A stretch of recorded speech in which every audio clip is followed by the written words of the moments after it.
The end of any America's Cup is always pretty weird. Unlike many other sports, you never really know when the end's going to come. 2013 and the America's Cup in San Francisco was a perfect example of that.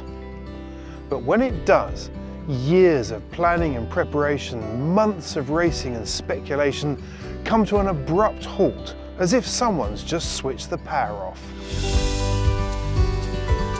As seasoned America's Cup campaigner Freddie Carr explains later in this episode, an information vacuum often follows. But not in this Cup.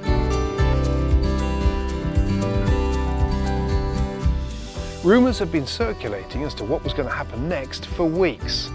And when we got the first news, there were plenty of surprises.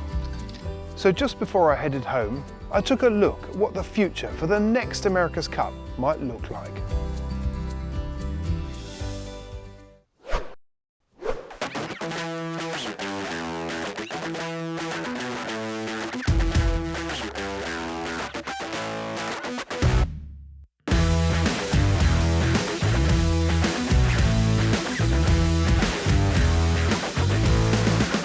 We're still here, only just though.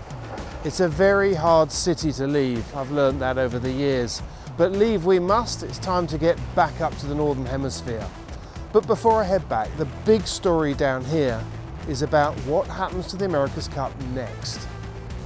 Just as Emirates Team New Zealand crossed the finishing line to retain the America's Cup, a document was signed. It was signed on board the super yacht Imagine. And it was signed between this club, the Royal New Zealand Yacht Squadron, and the Royal Yacht Squadron in Cowes.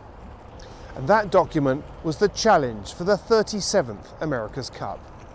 That makes the Royal Yacht Squadron in Cowes the challenger of record.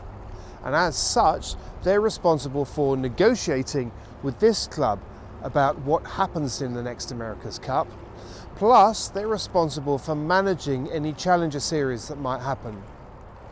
But once the parties had calmed down and the hangovers had subsided, there was work to be done. And a few days after that, a document that came out, a joint agreement between these two clubs as to how the future will look for the 37th America's Cup. And there are plenty of raised eyebrows.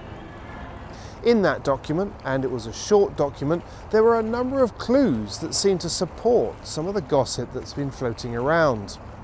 Among them was the claim that the next two America's Cups will be run in the AC37s. Great news, you may think. I'd think so too. They're fantastic boats with plenty more to give, I'm sure. But what gave these two clubs the confidence that they would be able to race in an AC75 in the 38th America's Cup? After all, the very nature of this competition is that when you win the Cup, you make the rules. So who's to say a team that won the 37th Cup didn't want to take it back into multi-hulls or displacement monohulls? How could you be sure that you could actually stay with the AC75? Well, as I see it, the only way that you could be sure of that between two clubs who did a joint statement was if those two clubs agreed that they would be the only ones competing for the 37th America's Cup. Then they may have a pact between them that says whoever wins guarantees that the next cycle would be in the AC75. Now that might not be as strange as it might sound at first. The bottom line is, mounting an America's Cup campaign costs an awful lot of money, so too does hosting the event.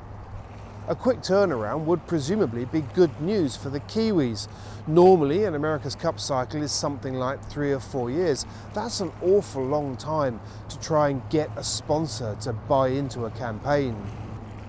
Plus, if there's only two of you, challenger and defender, it's much easier to go to a sponsor with a plan as to what's going to happen. The cost of hosting an event for just a challenger and a defender would be an awful lot less too. We've been here for 4 months and most of that was taken up with Challenger Series selection.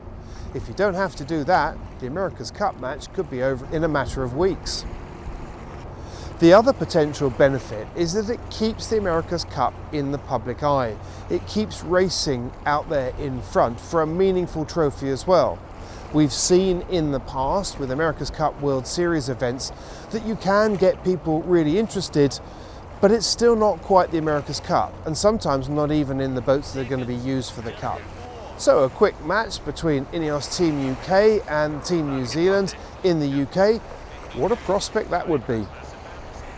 But not everybody sees it with quite the same level of enthusiasm. Shortly after that joint statement came out, the Americans declared that they were rather disappointed.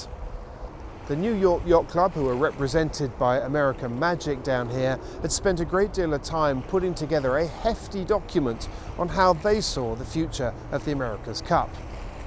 And there are some other details that haven't gone down well as well. One of them has been the nationality rule. For the next Cup cycle and the one beyond, 100% nationality will be required. Some see that as a means of protecting Team New Zealand's toy cupboard from being raided by others trying to form a dream team. A more cynical view might be that they're trying to prevent other teams from taking part, but there is actually a clause in the letter that says that emerging nations wouldn't have to meet that requirement. One of the other points that surprised a few people when they read the document was the mention that there would be options for the next venue for the forthcoming America's Cups. Most of the time, in fact I can only think of 2 other occasions, but most of the time the America's Cup is defended in the country that won it. Those are just a few of the points that we know so far. There's going to be plenty more detail coming out over the next few months, I'm sure, but one thing you can be certain of is that the 37th America's Cup looks set to be no less contentious than any of the ones that went before it.